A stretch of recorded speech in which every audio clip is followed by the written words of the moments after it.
நீ தவறான வார்த்தைகள் சொன்னால் சரிப்பா அப்படின்னு சொல்லிட்டு போயிடலாம். நம்ம கூட சேர்ந்து தவறான வார்த்தைகள் பிரயோகம் பண்ணணும்னு அவசியம் இல்லை. நம்ம கோபத்தில் பேசிடுவோம். அதனால் யோசிக்கணும். யோசித்தோம்னா உலகத்தில் அதே மாதிரி சண்டை போடுறதோ வாக்குவாதம் பண்ணுறதோ இதெல்லாம் அவர்களுக்கு தகுதி. நம்ம பாகவதர்கள், நாம் பக்தி பண்ணுறோம், பாகவதம் படிக்கிறோம், நம்ம ராமாயணம் படிக்கிறோம். நமக்கு தகுதி இல்லை அதெல்லாம். அவர்களுக்கு இந்த வாசனை அறியாதவர்கள், பக்தி வாசனை அறியாதவர்கள், ரஜகுண தமோகுண தேவதைகளை வணங்குபவர்களுக்கு நம்ம சாத்விக குணம் சுத்த சாத்விகமாகிய பரமாத்மாவாகிய கிருஷ்ணனை ராமனை வழிபடுபவர்களாகிய நாம் எப்படி இருக்க வேண்டும்? அதிகமான தமோகுணம் கொண்ட தேவதை அவர்களும் பக்தர்கள் என்று தங்களை சொல்லிக் கொள்கிறார்கள். தமோகுண தேவதைகளை வழிபடுபவர்கள் அந்த கோபம், எரிச்சல், அது மாதிரி தவறான வார்த்தைகளை பயன்படுத்துவார்கள். ஆனால் நாம் சாத்விகமான தெய்வமாகிய ஸ்திதம் சத்வே பிரசீததி, அந்த சாத்விக தன்மையிலே நாமளும் நிலைத்து நிற்க வேண்டும். அப்போ ததா ரஜஸ்தமோ பாவாக காமலோபாதையஸ்சே சேது ஏதிர் அனாவித்தம் சத்து, அந்த சத்துவகுணத்தில் இருந்து கொண்டு தான் ரஜகுண தமோ குணங்களை நெருங்க விடாமல், அந்த ரஜகுணத்தை தமோ குணத்துக்கு உட்படாமல் அவர்களுக்கு அது தகுதி. ஆனால் நமக்கு அது தகுதி இல்லை. அவர்கள் என்ன வேணாலும் குறை சொல்லிட்டோம், அவர்கள் 1000 பேச்சு பேசிட்டோம். நாம் இருக்க வேண்டிய இடமே வேறு. நம்மளுடைய பகவான் நம்ம தலையில் வேறு மாதிரி எழுதி வச்சிட்டார். நாம் பாகவதன் எழுதி வச்சார். பகவானுடைய பாதுகாப்பில் இருக்கின்ற எதற்கும் நீங்கள் பயப்பட வேண்டியதில்லை. அந்த ரஜோகுண தமோ குணத்தில் உள்ளவர்கள் என்ன வேணாலும் பண்ணட்டும், அதை பற்றி கவலையே பட வேண்டாம். சாத்விக குணத்தில் உள்ள பகவானை நம்ம வழிபடுகிறவர்கள், பகவானுக்கு தான் எல்லா தேவதைகளும் கட்டுப்பட்டவர்கள். அவன் எல்லா தேவதைகளும் தேவாதி தேவன், அவன் வாசுதேவன். அப்படிப்பட்ட தெய்வத்தை கும்பிடும்போது நம்ம எதற்கும் பயப்பட, இந்த பயன்றது ஒரு கடுகளவு கூட வரவே கூடாது பக்தனுக்கு. நல்லா புரிஞ்சுக்கணும். ஏன்னா அபயம் சர்வ பூதேபியன்ற ராமோதத்துலேயும் சொல்லிக்கிறாரு. எத்பிபேதி ஸ்வயம் பயம்னு பாகவதத்துலேயும் சொல்லியிருக்கு. எந்த பயமே இவனை கண்டா பயந்து ஓடணுமே தவிர இவன் பயத்தை பார்த்து இவன் பயப்படக்கூடாது. பயந்தான் இவனை பார்த்து பயந்து ஓடணும். எத்பிபேதி ஸ்வயம் பயமா ஒன்றும் இல்லை. அவன் பகவான் வரணும்னு அவசியம் இல்லை. ஆபண்ண சம்ஸ்கிருதிம் கோரம் என் நாம விவசகிருணன்னு தத சத்திய விமுச்சியது எத்பிபேதி ஸ்வயம் பயம். உடனே கோரமான சம்சாரத்தில் விடுபடுகிறான். எதனால்? பகவான் நாமத்தை சொல்கிறதுனால. அந்த நாமத்தை சொல்கிறவனிடத்துல வரத்து கூட பயம் கூட வரத்துக்கு பயப்படுமா? அப்படிப்பட்டது. கிருஷ்ணனிடத்தில் பயம் வருதா? விமோகேதி பீரபி எத்பிபேதின்னு குந்திதேவி சொல்கிறா இல்லையா? அந்த பயம் கூட உன்னை கண்டா பயந்து ஓடுது அப்படின்னு. ஆனால் பயபாவனையா ஸ்திதாசி, பயபாவனையில் இருக்கிற உனக்கு எதிராக பயம் கிருஷ்ணா, உன்னை பார்த்தா பயமே பயந்து ஓடுமே அப்படின்ட்டு குந்திதேவி சொல்கிறா ஸ்துதியில். அப்படி இருக்கும்போது அவனை ஆசிரித்தவர்களாகிய நமக்கு என்ன பயம்? அவன் தான் சொல்கிறானே, உன்னை தவிர பயத்தை போக்குறவர்கள் யாரும் இல்லை அப்படின்னு உத்தரையும் சொல்கிறா பாருங்க. பாகி பாகி மகா யோகின் தேவ தேவ ஜெகத்பதி ந அந்யத்வத் அபயம் ந அந்யத்து த்வத் அபயம் ந அந்யத்வபதியும் பசிய எத்திர மிருத்யு பரஸ்பரம். இந்த உலகத்தில் யமன் போன்ற மிருத்யு போல இருக்கக்கூடிய அப்படிப்பட்ட யமன் போல நம்மை மிரட்டக்கூடியவர்கள், நம்மை அந்தளவுக்கு கொலை செய்யக்கூட தயங்காதவர்கள், அப்படியேப்பட்ட மனுஷர்களுக்கு நடுவில் வாழறோம் நம்ம. அப்படியேப்பட்ட பயமுறுத்தக்கூடியவர்கள், அப்படியேப்பட்ட முரடர்களுக்கு நடுவில் நம்ம வாழறோம். ஆனால் அப்படியேப்பட்டவங்களிலிருந்து ஒரே ஒருத்தனால் தான் காப்பாற்ற முடியும். நான் அந்நியத்து வேறு யாராலையும் காப்பாற்ற முடியாதான். யாருன்னா உத்தரை சொல்கிறா, கிருஷ்ணன் ஒருத்தனால் தான் காப்பாற்ற முடியுமா? பகவான் ராமன் ஒருத்தனால் தான் காப்பாற்ற முடியுமா? அவன் தான் அபயம்னு சொல்கிறான். அபயம் சர்வபூதேப்பி, எல்லா முரடர்களிலிருந்தும், எல்லா துஷ்ட ஜீவராசிகளும், சர்வபூதேப்பி எல்லா ஜீவராசிகளிலிருந்தும் உன்னை பயமற்றவனாக நான் செய்கிறேன் அப்படின்னு ராமருடைய வாக்கியம், கிருஷ்ணருடைய வாக்கியம் எல்லாமே பகவான் அப்படி காப்பாற்றுறான். அப்படிப்பட்ட மகா தமோகுணத்தில் அதிபதிகளாகிய காபாலிகள், திருட்டு கூட்டத்து தலைவர்கள், திருடர்கள் எல்லாம் ஒன்று சேர்ந்து ஊயின் அட்டகாசம் பண்ணி காளி கோயிலுக்கு பலி கொடுக்க வந்தாங்க இல்லையா? பரதயோகீஸ்வரரை ஜடபரதன்னு சொல்லுவாங்க. ஆனால் ஜடபரதன் நான் சொல்ல மாட்டோம். ஏன்னா பிரம்மஸ்ரீ சுந்தரகுமார் சுவாமி அப்படி தான் கட்டளையிட்டிருக்கார். என்னென்னா பரத யோகீஸ்வரன் தான் சொல்லணும் அப்படின்னு. அப்படிப்பட்ட பரத யோகீஸ்வரரை அங்கே ஜடம் போல தன் உடலை நினைத்தாரே தவிர அவர் யோகீஸ்வரர். அவர் பரத யோகேஸ்வரர் ஆனவர் என்ன பண்ணாருன்னா, அங்கே காளி கோயிலை வெட்ட வரும்போது கூட அந்த இடத்துல காபாளிகளை, அந்த திருடர்களை காளி தேவி பிரசன்னமாய் அவர்களை வெட்டி போட்டார். ஏன்னா அந்த தேவதையை வழிபடுபவர்கள் அந்த தமோ குணத்தில் இருப்பவர்கள், இந்த வெட்டு குத்து கொலை இதுபோல் முரட்டுத்தனம் உடையவர்கள், இந்த முரடர்கள், இவரிடத்துலேருந்து நான் தன்னை காப்பாற்றிக்கணும். பகவான் காப்பாற்றுறான் நம்மளை. இவர் வாசுதேவனுடைய பக்தர், இவர் பரத யோகேஸ்வரர். அப்போ யார் காப்பாற்றணும்? பரமாத்மா தான் காப்பாற்றணும்.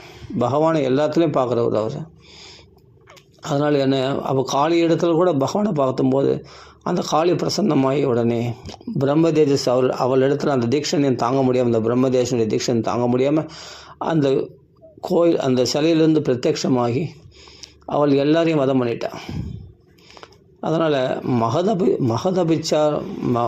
மகான்களுக்கு அபச்சாரம் பண்ணால் அது தன்னிடத்துல பழிச்சிடும் அப்படின்ற அந்த வார்த்தை ஒன்று வருது அங்கே. அதனால் மகான்களுக்கு அபச்சாரம் பண்ணக்கூடாது, அது கடைசியில் தங்களுக்கே பழிச்சிடும்.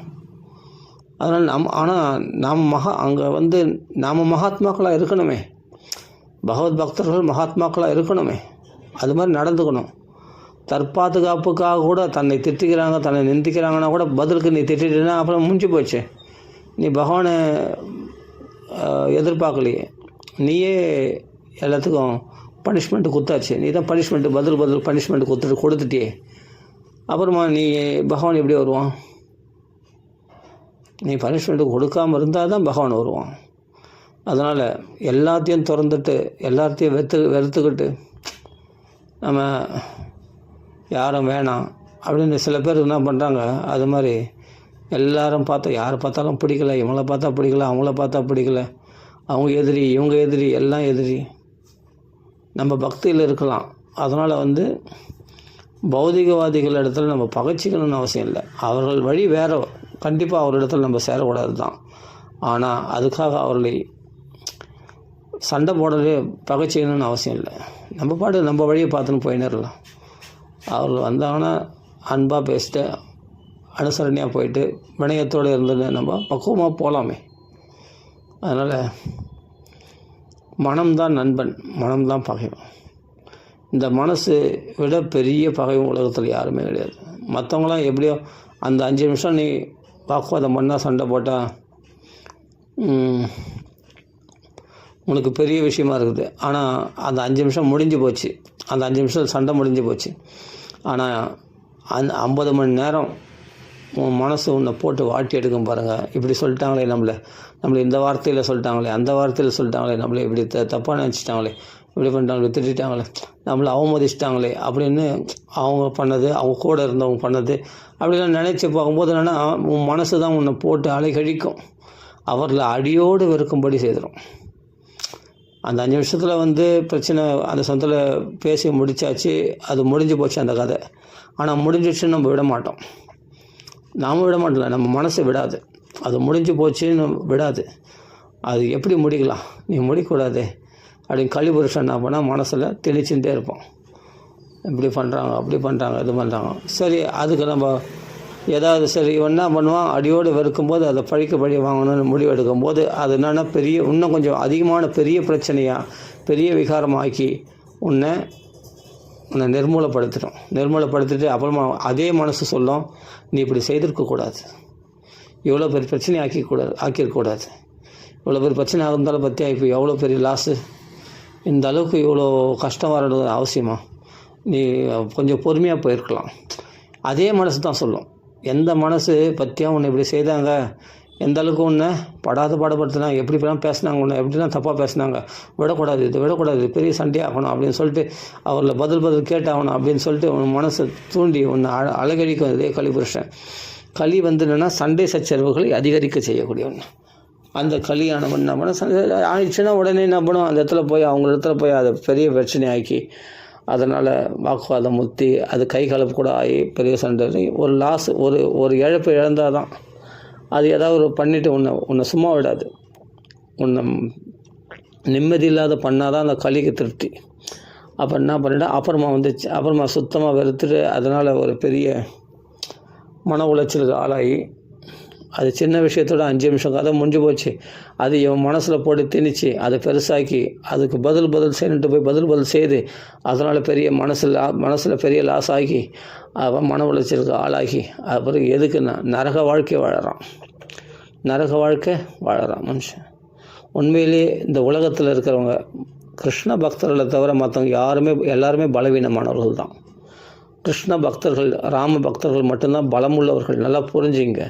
இதில் உடலளவில் மனசளவில் எந்த அளவில் இருந்தாலும் சரி, ஆத்ம பலத்தினால இவர்கள் உடலளவு மனசளவை விட அதிகமான பலம் உள்ளவர்கள் யாருன்னா பாகவதர்கள் தான்.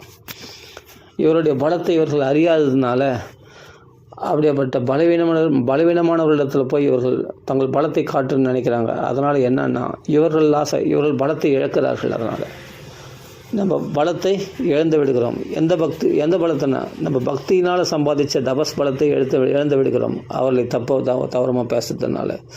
இப்போ நீ பலவீனம் ஆகிட்டே. இப்போ மறுபடியும் நீ பக்தியில் போனா மனசு வராது.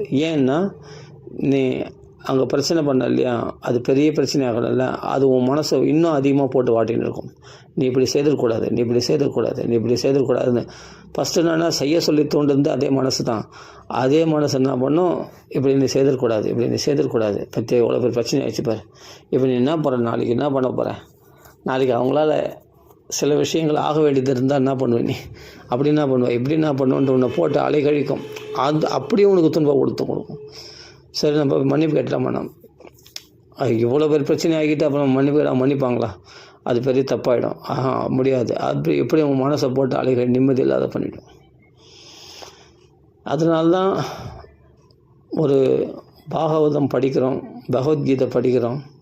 எதுக்காக படிக்கிறோம், அதில் உள்ள விஷயங்களை நல்ல அலசி ஆராய்ந்து நம்ம வெறும் பாராயணம் பண்ணுறதுல மட்டும் இருக்க வேண்டாம், அதை நடைமுறைப்படுத்தவும் நம்ம ப்ராக்டிஸ் பண்ணணும். கண்டிப்பாக அபியாசம் பண்ணணும். அப்போ தான் உலகத்தில் இருக்கிற யாருமே நம்ம பகையாளி கிடையாது. அந்த உணர்வு எப்போ வேலை செய்யணும், அது கிருஷ்ண உணர்வுனால்தான், அது ராம உணர்வுனால்தான், பகவான் நாமத்தினுடைய பலத்தினால்தான் அந்த உணர்வுகளை சம்பாதிக்க முடியும். இல்லைன்னா கஷ்டம், ரொம்ப கஷ்டம். அதனால் உலகத்தை வெறுத்து சந்நியாசம் மேற்கொள்கிறன்றதை விட உலகத்தை அனுசரித்து பணிவோடு நடந்துக்கிறது மேலானது. அப்படி தெரிஞ்சுக்கணும். இருக்கட்டமே, வெட்டட்டமே, கொல்லட்டமே, கெட்ட வார்த்தைகளில் பேசட்டுமே, நிந்திக்கட்டுமே, என்ன வேணாலும் பண்ணட்டுமே, எல்லாம் சர்வம் ஸ்ரீ கிருஷ்ண அர்ப்பணமஸ்து, இல்லாட்டி ஸ்ரீ ராமர் கும்பரியா ஸ்ரீ ராம அர்ப்பணமஸ்து, போயிட்டே இரு. அவ்வளோதான். என்ன சொல்ல, இந்த உடம்பை தான் சொல்கிறான். தேகேன ஜாதசிய ஹிமே நசந்தி, இது எனக்கு சம்மந்தம் இல்லை, இது தேகத்துக்கு தான் திட்டுறான். இந்த உடம்பை பார்த்து திட்டுறான். அவன் திட்டினா திட்டியும் போகிறான், போ, அவ்வளோதான். இந்த பக்குவம் சொல்லிடலாம். ஆனால் சமயத்தில் கோபம் பயங்கரமாக கோபம் பொங்கிட்டு வரும்போது கண்டிப்பாக இந்த ஞானத்தில் நம்ம நிலைச்சிருப்போமான்றது கஷ்டம். தெய்வ அனுக்கிரகம் பெற்றவர்களே இது மாதிரி சமயங்களில் பொறுமையை காப்பார்கள், நிதானத்தை கடைபிடிப்பார்கள். தெய்வ அனுக்கிரகமும் குரு அனுக்கிரகமும் பரிபூர்ணமாக யாருக்கு இருக்கோ அவர்களால் மட்டும்தான் இது மாதிரி கோபத்தை உண்டாக்குகின்ற, இதுபோல் பிரச்சனைகள் உண்டாக்குகின்ற, இதுபோல் குழப்பத்தை உண்டாக்குகிற சூழ்நிலைகளில் அவர்கள் நிதானமாக இருப்பார்கள், தெளிவாக இருப்பார்கள். எப்போவும் ஒரு மனுஷன் சாத்வீக தன்மையிலே இருக்கணும்னா அது மகான்களுடைய குரு கடாட்சத்தினாலையும் பகவானுடைய பூர்ண பலத்தினால்தான் ஒரு மனுஷனால் இருக்க முடியும். அதனால் பகவானுடைய கதைகளை எப்பொழுதும் பேசிக்கொண்டே இருக்கணும். அதுதான் பெரிய பலம். பகவானுடைய கதைகளை மட்டும் இல்லை, பகவான் நாமங்களை கீர்த்தனை செய்து கொண்டிருக்க இல்லையா. நம்ம சொல்கிறது அடிக்கடி சொல்கிறோன்னா இதுதான், வேறு வழி கிடையாது. கதி ரண்யதா, வேறு கதி கிடையாது. இதுதான் உனக்கு பலத்தை கொடுக்கும், நாம தான் பலத்தை கொடுக்கும். வேறு என்ன பண்ண போகிற, வேறு எப்படி நீ பணிவை கடைப்பிடிக்க போகிற?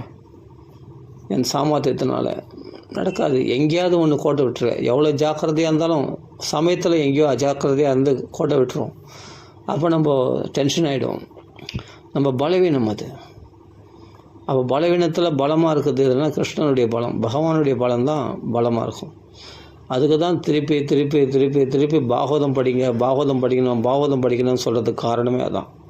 பாகவதத்தில் பாருங்கள், பிரகலாதன் எப்படி இருந்தார், பரதயோகேஸ்வரர் இருந்தார் எப்படி இருந்தார், 11ஆம் ஸ்கந்தத்தில் பாருங்கள், பிக்ஷுகிரி ஒரு கஞ்சனாக இருந்தார். அப்புறமா என்னன்னா எல்லா சொத்துக்களும் ராஜ்யத்தின் மூலமாக, திருடர்கள் மூலமாக, தன்னுடைய உறவினர்கள் மூலமாக அபகரிக்கப்பட்டு விட்டு நிர்கதியாக நின்ற போது அந்த பிக்ஷுவுக்கு ஞான வைராக்கியம் உண்டாயிடுச்சு, ஞானமும் உண்டாயிடுச்சு.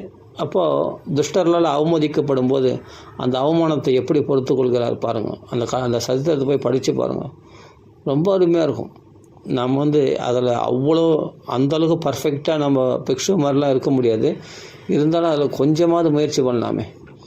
நம்மளுக்கு ஒருவேளை அப்படி சோதனை வந்தால், இப்படி சோதனை வந்தால், நம்ம கற்பனையில் என்ன பண்ணுவோம், ஒருவேளை அப்படி சோதனை வந்தால், இப்படி சோதனை வந்தால், அதாவது நம்மளால் சமாளிக்க முடியாத அளவுக்கு சோதனை வந்தால் அது எப்படி சமாளிக்கிறது அப்படின்லாம் நம்ம யோசிப்போம்.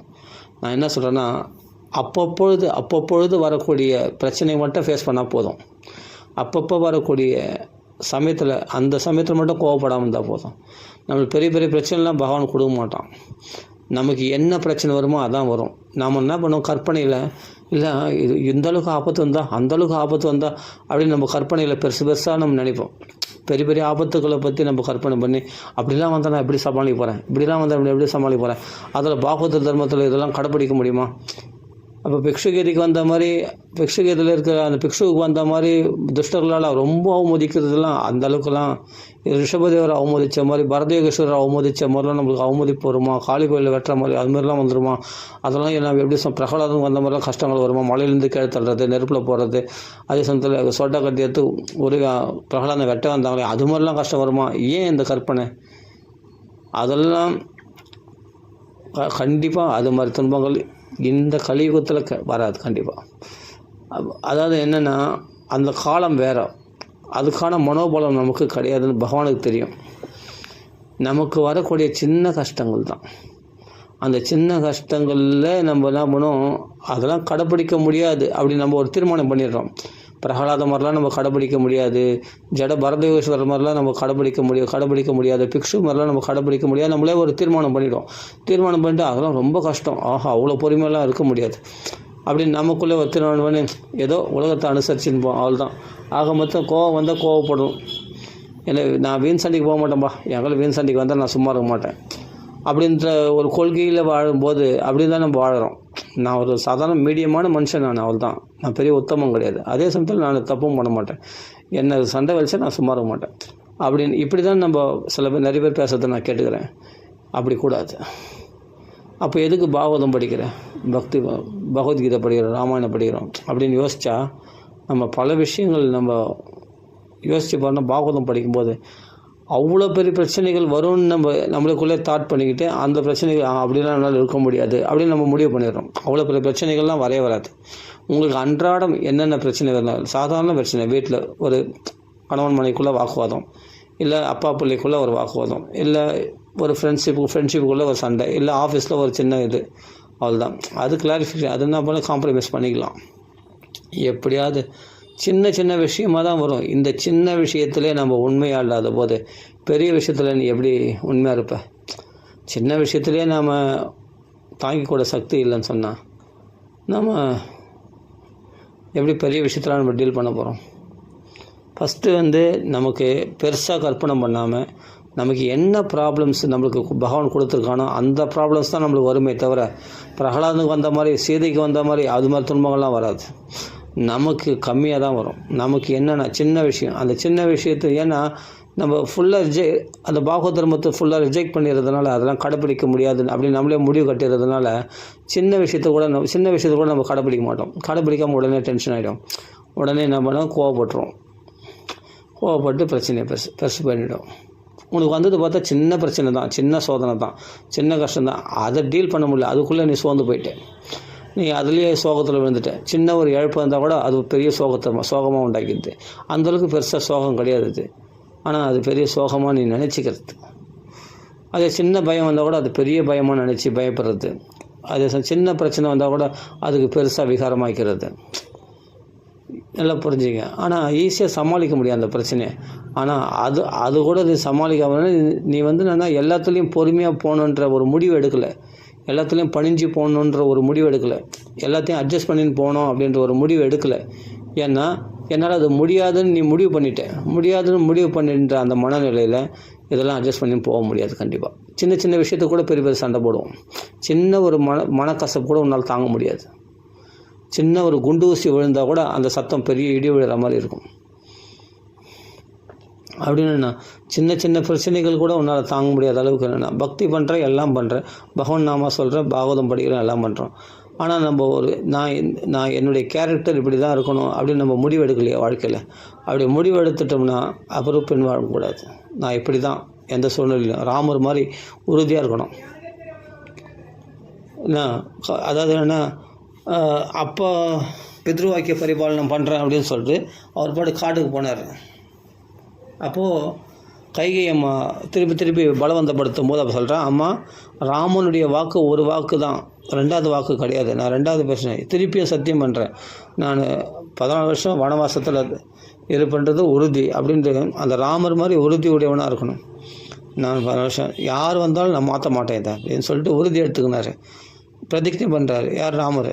ராமர் சத்தியசந்தன். அப்பாவை சத்தியசந்தனாக நிலைக்க வைக்கிறதுக்காக தான் சத்தியம் எடுத்துக்கிறார். அந்த சத்திய பிரகாரம் தர்மாத்மா ராமர் நடந்துக்கிறார் இல்லையா? கடைசி வரைக்கும் அந்த தபஸ்வி வேஷத்தை கலைக்காமல் 14 வருஷம் கடைப்பிடிக்கிறாரா இல்லையா? நாட்டுக்குள்ளே பிரவேசிக்காமல் கிஷ்கிந்தை ராஜ்யத்துக்குள்ளும் பிரவேசிக்கலை, லங்கா ராஜ்யத்துக்குள்ளும் பிரவேசிக்கலை, எல்லாம் வெளியிலிருந்தே தான் எல்லாம் பண்ணுறார், சண்டை போடுறாரு. அப்போ பாருங்கள், அந்த நகரத்துக்குள்ளே பிரவேசிக்காமே இருக்கார் பாருங்கள். அதே மாதிரி பரதனும் ஃபாலோ பண்ணோம். அப்படி இருக்கணும். அப்போது அப்பா இறந்துட்டார், அப்பாவுக்கு வாக்கு கொடுத்தா சரி, அப்பா தான் போயிட்டார். இப்போ பரதம் வந்து கேட்குறான், அப்பா தான் போயாச்சு, இப்போ வந்து நீ ராஜ்யத்தை ஆளலாமே. கிடையாது, நான் சொன்ன வாக்கு ஒரே வாக்கு தான். எவ்வளோ பேர் பலவந்தப்படுத்துகிறாங்க. வசிஷ்டர் சொல்கிறான், பரதன் சொல்கிறான், சத்ருகுணன் சொல்கிறான், ஊர் மக்கள் தான் சொல்கிறாங்க, எல்லாரும் கேட்குறாங்க. ஆனால் ராமருடைய மனசு கௌசல்யை எவ்வளோ நிர்பந்தப்படுத்தினா போகும்பொழுதே அயோத்தியில். ஆனால் தன்னுடைய அந்த உறுதியிலிருந்து நழுவாமல் இருக்கா பற்றி, அதான் திருதி. அந்த உறுதியிலிருந்து அந்த உறுதினா அதான் அந்த சத்திய நிஷ்டை, அந்த தர்ம நிஷ்டையில் நான் இப்படி தான் இருப்பேன்னா இப்படி தான் இருக்கணும். நம்ம கேரக்டரில் எந்த சூழ்நிலையிலும் சேஞ்ச் பண்ணிக்கூடாது யாருக்காகவும். பரதன் வந்து கூப்பிட்றான்றதுனால மாறிடுவாரா? பரதன் வந்து ராஜ்யத்தை கொடுக்குறானே, சரிப்பா அப்படின்னா பரவாயில்ல.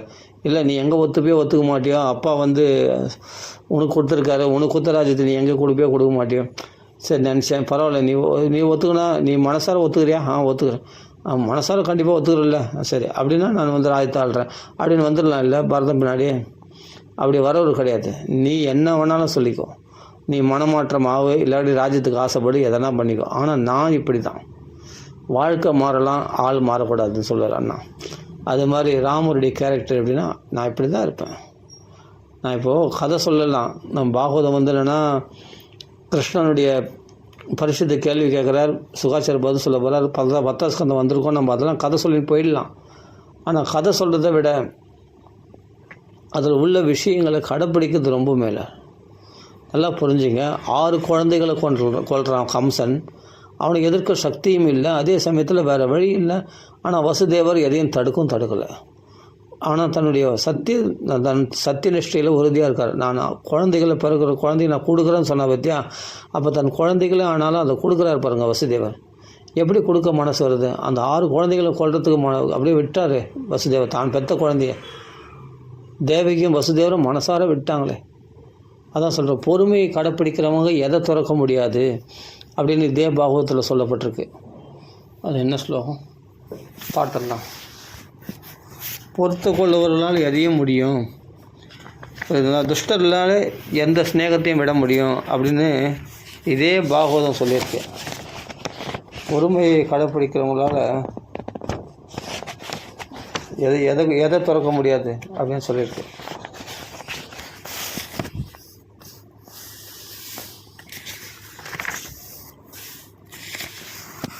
அதாவது சொல்கிறேன்,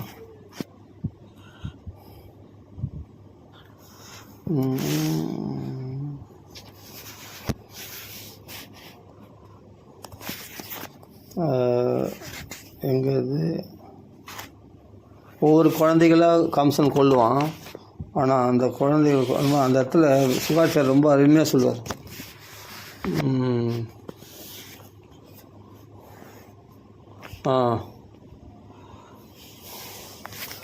किं दुत्सहं नु साधूनां विदुषां किम् अपेक्षितं किम् आहार्यं கதர்யானாம் துஸ்தஜம் கிம் திருதாத்மனாம். ஆஹா, உறுதியான மனப்பான்மை கொண்டவர்கள், அப்படியேப்பட்ட ஆத்ம ஞானம் அடைந்தவர்கள் இல்லையா, எதை திறக்க முடியாது அவங்களால. அதே சமயத்தில் கெட்டவன் துஷ்டனானவன் எந்த அகாரியத்தையும் செய்ய தயங்க மாட்டான். கிம் அகாரியம் கதர்யானாம், புரியுதுங்களா? அவன் பெற்ற அப்பாவே சிறையில் போட்டான், தன் தங்கை பிள்ளைகளையே கொல்ல ஆரம்பிச்சிட்டான், தன் தங்கையே கொல்லத்துக்கு கத்தி தூக்கிட்டான். அப்படியேப்பட்டவன் கிம் துத்சகம் நு சாதுனாம், சாதுக்களுக்கு எது பொறுக்க முடியாது. விதுஷாம் கிம் அபேட்சிதம், புத்திமான்களுக்கு எதில் ஆசை இருக்கும், எதையும் ஆசைப்பட மாட்டாங்க அப்படின்னு சொல்கிறார். கிம் அபேட்சிதம் அப்படின்னு ரொம்ப அருமையான இது மாதிரி ஒரு ஸ்லோகத்தில் சிம்பிளாக சொல்லிட்டு போயிடுவாங்க. ஆனால் பெரிய விஷயங்கள் அதில் அடங்கியிருக்கும்.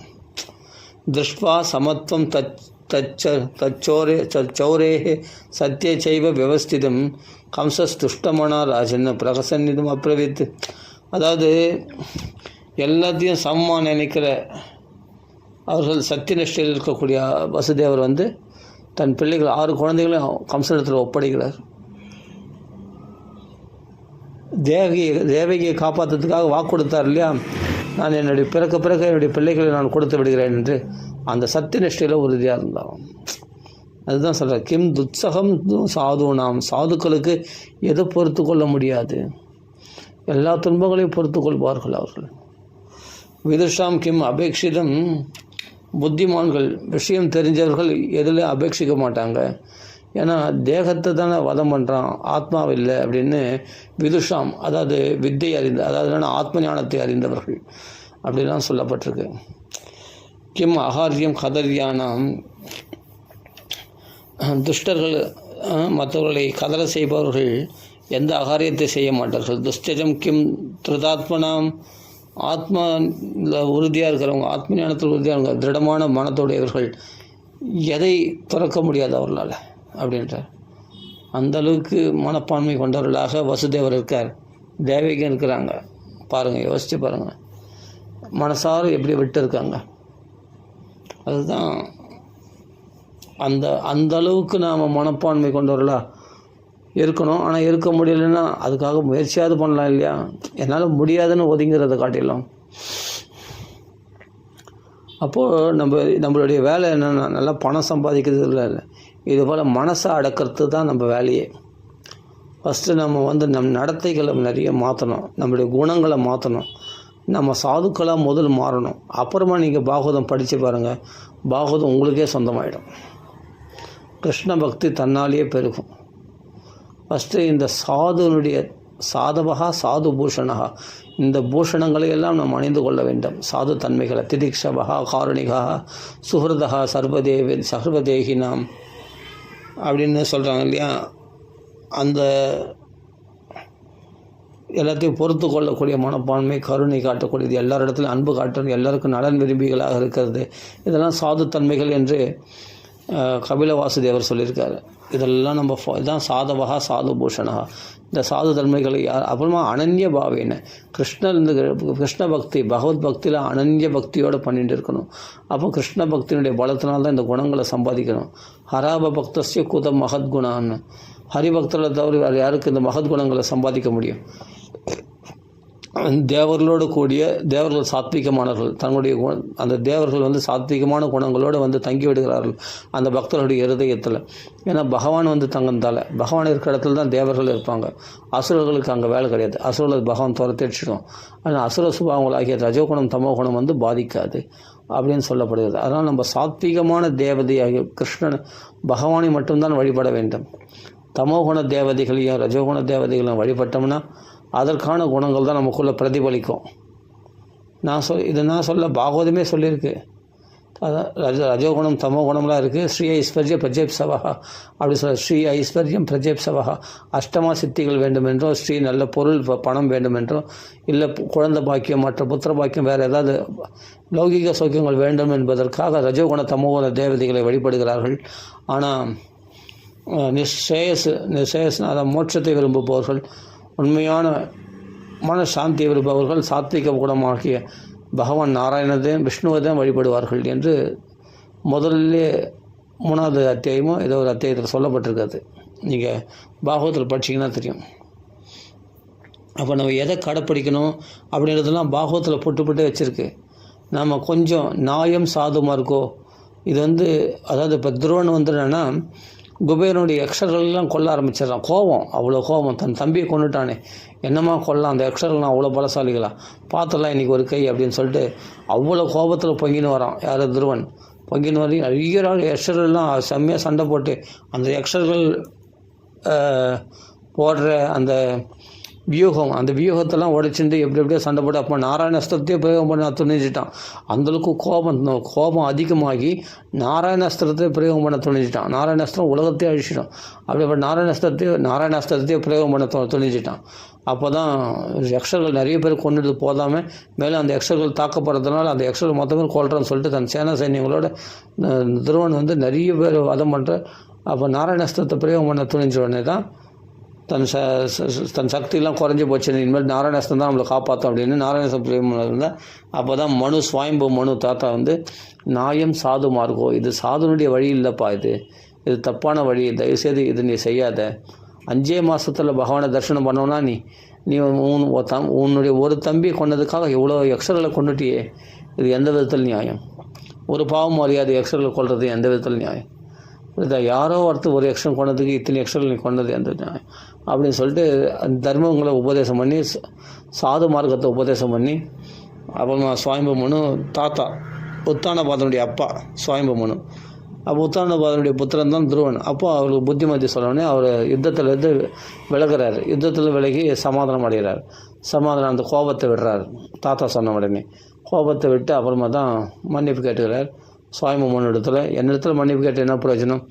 இந்த எக்ஸர்களுக்கு அதிபதியாகிய குபேரன் இடத்துல போய் மன்னிப்பு கேட்டுக்கணுன்னு குபேரன் மகள் மன்னிப்பு. குபேரன் பிரத்யட்சமாய் பரவாயில்லப்பா, இது உன்னால் நடந்ததில்லை, எனக்கு இது அவங்களாம் தத்துவம் அறிந்தவர்கள். அவங்களாம் நீயும் எக்ஸர்களை கொல்லவில்லை, உன்னுடைய தம்பியையும் எக்ஸர்களால் கொல்லப்படவில்லை, எல்லாம் விதியினால் நடந்தது. அந்த காலத்தை அறிந்தவர்கள் அது எல்லாம் விதியினால் நடந்ததுன்னு தெரிஞ்சு யாரிடத்துலையும் குறைய பார்க்கக்கூடாது. அதாவது பீஷ்மாச்சாரியர் சொல்கிறார், பாகவத தர்மங்கள் இதாங்க. அதாவது கால விதியின்படி நடக்கிறதே தவிர இன்னொருத்தர் இவன் காரணம் அவன் காரணம் சொல்கிறத வெட்டணும் அப்படின்றார். அதுதான் காலத்தினால் அந்த கால சக்கரத்தினால் நடக்கக்கூடிய விஷயங்கள் அந்தந்த சமயத்தில். அதனால் அவங்களும் காரணம், அவங்களும் ஒரு எந்திரங்கள் மாதிரி கருவிகள் மாதிரி அவங்கள வச்சுட்டு இப்படி உன் தம்பி ஆகிய உத்தமனை கொல்லப்பட்டான், அது புரிஞ்சுக்கணும். அதனால் எல்லாம் விதியினால் நடந்தது. அந்த தத்துவத்தை அறிந்தவர்கள் பொறுமையாக போவாங்க. குபேரன் அப்படி பொறுமையாக போய், அப்பா உனக்கு நான் வரம் கொடுக்கணும்னு ஆசைப்பட்றேன், நீ யுத்தத்தில் நிவர்த்தி, தாத்தா சொன்ன பேச்சு கேட்டு நீ நிவர்த்தி அடைஞ்சதுனால யுத்தத்தில் என்ன வரம் எனக்கு கேளு அப்படின்றார். அப்போ சொல்கிறார், முன்னாடி பகவான் இடத்துல என்ன கேட்ட, அப்பா மடிமலை ஏறணும்னு ஆசைப்பட்டு வந்தார், சிம்மாசனத்தை கேட்டார்ல தெரியாமல், அப்போ தான் ஏமாந்துட்டேன், இப்போ உஷாராக கேட்கணும்னு சொல்லிட்டு குபேரன் செல்வத்துக்கு அதிபதி இல்லையா, அந்த குபேரனே என்ன வரம் கேட்டேன்னா, நிச்சலமான பக்தி தான் எனக்கு கிருஷ்ண இடத்துல வேணும் அப்படின்னு கேட்குறாரு. சபாஷ், மகா பாகவதனாக இருக்கிறதுனால கரெக்டாக நல்லா ஜாக்கிரதையாக கேட்டான் வரத்தை. சரி அப்படியே ததாஸ்துன்னு சொல்லிட்டு குபேரன் அனுகிரகம் பண்ணிட்டு போயிட்டார். எது சொல்ல வரேன்னா, இதே மாதிரி தான் பீஷ்மாச்சாரியரும் சொல்கிறார். என்னென்னா, சர்வம் காலகிருதம் மன்யே. அப்பா உன்னுடைய துன்பத்துக்கு காரணம் துரியோதனோ கர்ணனோ சகுனியோ கிடையாது, துச்சாதனோ கிடையாதுப்பா, எல்லாம் காலத்தின் வசத்தில் தான். எப்படி ஒரு காற்றின் வசத்தில் மேகமானது அலைகழிக்கப்படுகிறதோ அப்போது காலத்தின் வசத்தினால்தான் தேவர்களே கூட தடுமாறுறாங்க. தேவர்களுக்கு அடிக்கடி அசுரர்களால் பிடிக்கப்படுறது எதனால்னா காலத்தின் கட்டாயத்தினால. அப்படிங்கும்போது அந்த காலத்துக்கு எல்லாமே வசப்பட்டோம். நம்மளாம் மனுஷர்கள் தானேப்பா, இந்த மாம்ச உடலை சுமக்கின்ற நம்மளாம் மனுஷர்கள் தானேப்பா, புரியுதா? தேவர்களே அடிக்கடி தடுமாறுறாங்க இந்த காலத்துக்கு உட்பட்டு. அந்த காலத்தினால் நடக்கக்கூடிய காலத்தை எதிர்க்க முடியாமல் அந்த காலச்சக்கரத்தை எதிர்க்க யாருக்கு சக்தி உண்டு? முடியாது இல்லையா? அந்த காலத்துக்கு உட்பட்டவர்கள். காலம், கர்மா, குணம், இந்த முக்குணங்களுக்கு நாம் எப்படியும் அடிமையாகணும். அதே சமயம் கர்ம வினைகளுக்கு அடிமையாகணும். அந்தந்த கர்ம வினைகளுக்கு ஏற்ற மாதிரி, நம்ம பாவங்களுக்கு ஏற்ற மாதிரி அந்தந்த சமயத்தில் நம்ம பாவத்தினுடைய துன்பங்கள் வரதான் செய்யும். அதுக்கு நீ பாவம் பண்ணாமல் இருக்கணும். அப்போ கர்ம வினைகளால் பாதிக்கப்பட்டிருக்கோம், அதுக்கு அடிமையாக இருக்கிறோம். காலத்துக்கு உட்பட்டிருக்கோம், குணங்களுக்கு உட்பட்டு இருக்கிறோம், சுபாவத்துக்கு உட்பட்டு இருக்கோம். இவைகளை தாண்டி நம்ம இந்த மாயை ஜெயிக்கணும்னு நினச்சா முடியாது. ஆனால் பகவானை சரணம் அடைந்தால் மாயாம் ஏதாம் தரந்திதே, இந்த மாயை கடந்து விடலாம். இல்லைன்னா இந்த மாயை அதான் ஸ்வபாவோ துஷ்டஜ அப்படின்னு சொல்கிறார். பாம்பு யார் காளியன் சொல்கிறான், கோபன்றது பாம்புக்கு சுபாவம். இது எப்படி உன்னால் படைக்கப்பட்ட நாங்கள் உன்னை மீறி எப்படி நாங்கள் அந்த கோபத்தை விட முடியும் அப்படின்னு சொல்கிறேன். அதனால் ஒரு மனுஷன் பொறுமையை கடைப்பிடிக்கிறது, அன்பை சம்பாதிக்கிறது பாகவதத்தில் படித்தா தெரியும். இது போல் பக்தர்களுடைய சரித்திரங்களை படித்தா தான் நம்மளுக்கு தெரியும், கொஞ்சமாவது நம்மளுக்கு அந்த பொறுமை வரும். அப்போ பீஷ்மாச்சாரியார் அங்கே சொல்கிறார், சர்வம் காலகுருதம் மன்யே அப்படின்றார். யுதிஷ்டர் இடத்துல சொல்கிறார். அதனால் எல்லாம் காலத்தினால் நடந்ததுன்னு நினச்சிக்கப்பா. இதனால் நான் துரியோதன மேலே குறையோ, புரியுதான், துச்சாதன மேலே குறையோ, சகுனி மேலே குறையோ, கர்ண மேலே குறையோன்னு நினைக்காதப்பா, திருதராஷ்டிரம் மேலே குறையோன்னு நினைக்காத. அதாவது காலத்தில் நடக்க வேண்டியது நடந்தது, அவ்வளோதான். புரியுதா, நாதபாகி பிரஜா பிரபு அப்படின்னு. அதனால் மக்களை காப்பாற்றுவாயாக, நீ நாதனாக இருந்து அப்படின்னு உபதேசம் பண்ணி அனுப்புகிறார் பீஷ்மாச்சாரியார். யார்? தர்மராஜர் இடத்துல, யுதிஷ்டர் இடத்துல. அப்போ நம்ம என்ன புரிஞ்சுக்கணும் அந்த கதையிலன்னா, அப்போது காலத்தினால் நடக்கிறத ஒருத்தர் கருவியாக பயன்படுத்தி நடந்தாங்க. ஆனால் அவனே என்ன பண்ண, இல்லைப்பா நேற்று உங்களை அப்படி பேசிடக்கூடாது, ஏன் அப்படி பேசுறனே தெரில, ஏன் இப்படி கோவப்பட்டேன், சமயத்தில் எனக்கு கோவம் வந்துடுச்சு. அப்புறம் யோசிச்சா நம்ம இவ்வளோ கோவமாக பேசிடக்கூடாது, அவர் எவ்வளோ நன்மை நம்மளுக்கு பண்ணியிருக்காரு, நம்ம அவர் இடத்துல போய் இவ்வளோ கெட்டதாக பேசிட்டோமே அப்படின்னு. அதான் அப்போது காலத்துக்கு உட்பட்டு அவர்கள் பேசினார்கள். அது நம்ம கர்ம வினைகள் நமக்குள்ளே இருக்கிறதுனால நம்மளுக்கும் காலத்துக்கு உட்பட்டு அது கேட்கணும்னு இருக்குது. இப்போ ஒருத்தர் திட்டுறான், நம்மளை ஒரு தப்பாக திட்டுறாங்கன்னா, நம்மளை ஒருத்தர் தண்டிக்கிறாங்க, நம்மளை ஒரு திட்டுறாங்கன்னு சொன்னால் அது எதனாலனா காலத்தினால நடக்குது. அப்புறமா அவனே யோசிச்சா நம்ம இப்படி திட்டிருக்கூடாது, நம்ம இப்படி பேசிடக்கூடாது, அவர் இடத்துல அவர் எவ்வளோ மதிப்பாக நமக்கு நடந்திருக்கிறார், நம்ம இப்படி பேசிட்டோமே அப்படின்னு அவனே வருத்தப்படுவான். ஏன் வருத்தப்படுவான்? அப்போ ஏன் திட்டணும்? அப்போது அவன் மூலமாக காலத்தினால நமக்கு அவன் மூலமாக திட்ட வேண்டும், அவனால் திட்டப்படணும்னு நம்ம தலையில் எழுதியிருக்கு. நம்ம தலைவிதியின்படி அவனால் நம்ம திட்ட வாங்கணும் இருக்குது. ஆனால் இத்தனை நாள் திட்டாதவன் நீ ஏன் திட்டணும்னா அதான் காலம். அந்த காலத்தின் செயலால் தான் கைகையை மனமாற்றம் பெற்று தசரத்தில் அவ்வளோ பிடிவாதமாக இருந்து அந்த 2 வரங்களை கேட்டது. அப்போ விதி தான் வலியது. விதியின் பிழை என்று நறும்புணல் இன்மையுற்ற மதியின் பிழை என்று என்னை வெகுண்டது ஏதோ அது கம்பராமாயணத்தில் அந்த பாட்டு ரொம்ப அருமையாக இருக்கும். அது யார்? ராமர் சொல்கிறார் லக்ஷ்மணர் இடத்துல. அதனால் இத்தனை நாள் இவ்வளோ பாசமாக இருந்தவ ராமர் இடத்துல, இவ்வளோ அன்பான மனைவியாக இருந்த தசரதத்தில், இன்றைக்கி ஏன் இந்த 2 வாரம் கேட்கணும்? அதான் விதி. அப்புறம் அவளே வருத்தப்படுறா. அதே கைகை 14 வருஷம் தனிமையில் இருக்கிறா, வருத்தப்படுறா. பரதன் சொன்ன சொல்கள்லாம் கேட்கும்போது கூட அவன் அந்த இதை மாற்றிக்கல. வசிஷ்டர் திட்டுறாரு, சுமந்திர திட்டுறாரு, சித்தார்த்தர் திட்டுறாரு, அந்த நகரத்து மக்கள்லாம் ஏசுகிறாங்க. அப்போ கூட அவருடைய அந்த உறுதியிலேருந்து மாறல. ஏன்னா தேவர்கள் அவருடைய மனசை மாற்றிட்டாங்களாம். அதாவது காலத்தினுடைய சூழ்ச்சி. அந்த காலத்தினால வஞ்சிக்கப்பட்டாள் கைகை. அதனால் அந்த கெட்டெண்ணத்தோடவே இருந்தாள்.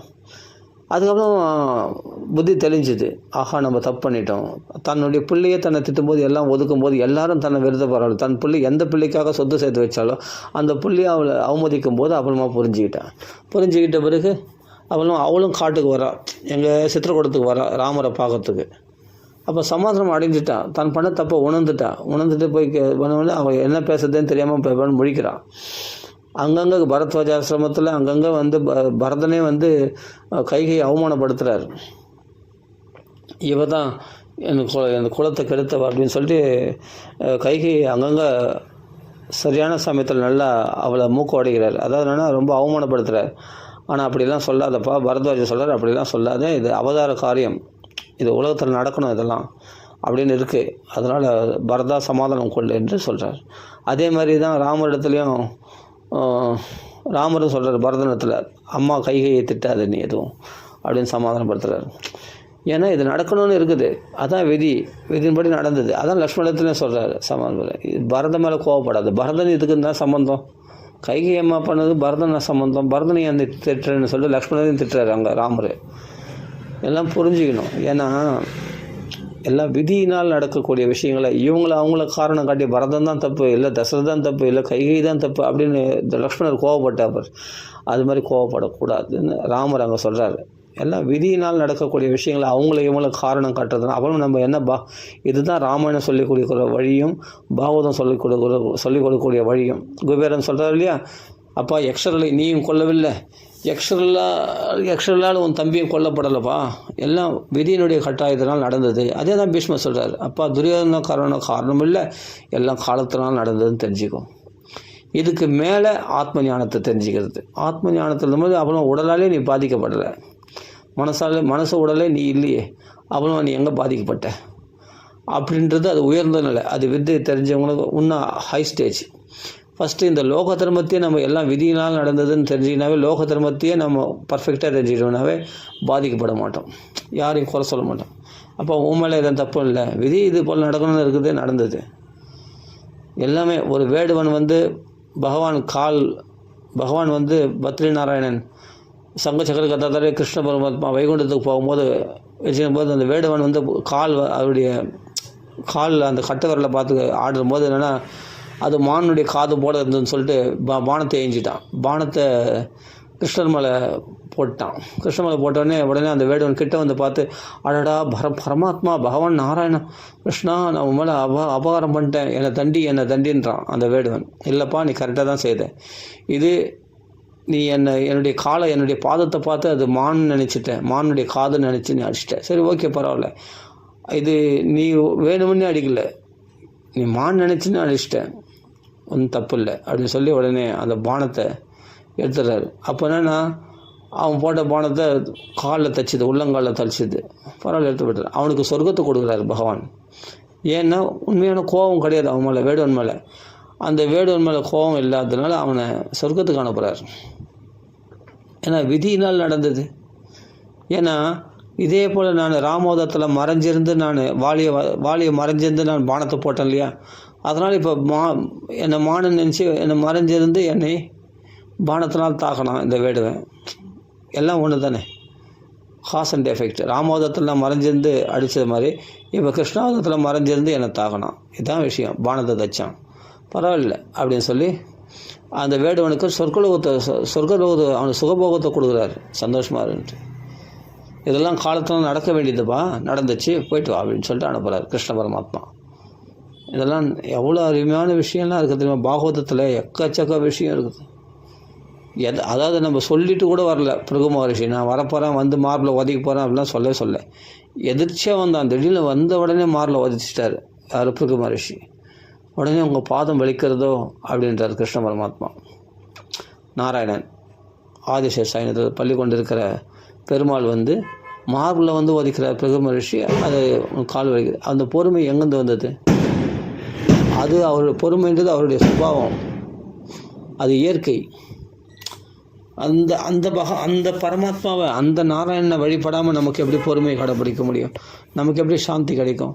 அப்போ அந்த பகவானை, அப்படிப்பட்ட பொறுமையை கடைப்பிடிச்ச அந்த பகவானை வழிபட்டால் தான் அந்த பிருகு மகரிஷி காலில் உதைச்ச போதோட பொறுமையை கடைப்பிடிச்சா அந்த மகாத்மா வழிபடாத வழியே நமக்கு சாத்விக தன்மை வரத்துக்கு வாய்ப்பே கிடையாது. இல்லை எது ஆசையா அந்த பெருமாள், அந்த நாராயணன், அந்த விஷ்ணுவை வழிபடுகின்ற அந்த பக்தருடைய ஆசிரியச்சதுனாலேயே நமக்கு இப்போது சூரியன் மேலே காயுது. சூரியனுடைய உஷ்ணத்தை விட சூரியனுடைய உஷ்ணத்தை கிரகிச்சிருக்கிற இந்த பூமியை பற்றியா, தார் ரோடு பார்த்தீங்களா, தார் ரோடு வந்திருக்கீங்களா, செருப்படாமல் அந்த சுடத்தரையில், இந்த தரை தான், பூமி தான் பார்த்தா பயங்கரமாக கொதிக்கும், காலை கீழே வைக்க முடியாது. நல்ல வெயில் காலத்தில் பார்த்தா சூரியன் மேலே தலைமையில் உச்சியில் காயுது, அது கூட அவ்வளோ உஷ்ணத்தை உண்டாக்காது, லைட்டாக தான் உஷ்ணம் உண்டாகும். ஆனால் நீங்கள் காலில் பூமியில் வச்சா கால் பற்றிக்கும், அப்படியே செருப்படாமல் நடக்க முடியாது. சுடுன்னு அந்த மண் சுடும். அந்த தார் ரோட்டில் போனால் தார் ரோடு பயங்கரமாக சுடும். அந்த தார்லாம் அப்படியே கொதிக்கும், தார்லாம் அந்த தாரை அப்படியே காலில் ஒட்டிக்கும். அந்தளவுக்கு வெயில் காயுது. அப்போ பூமிக்கு கிராவிட்டி பவர் அதிகம் இல்லையா, அதுக்கு கிரகிக்கிற தன்மை அதிகம். அது என்ன பண்ணும், உஷ்ணத்தெல்லாம் கிரகிச்சு வச்சுருக்கு இல்லையா அந்த பூமிக்கு. அப்போ நேரடியாக இருக்கிற சூரியனத்துலேருந்து உஷ்ணத்தை வாங்கின பூமிக்கு தான் அதிக உஷ்ணம்.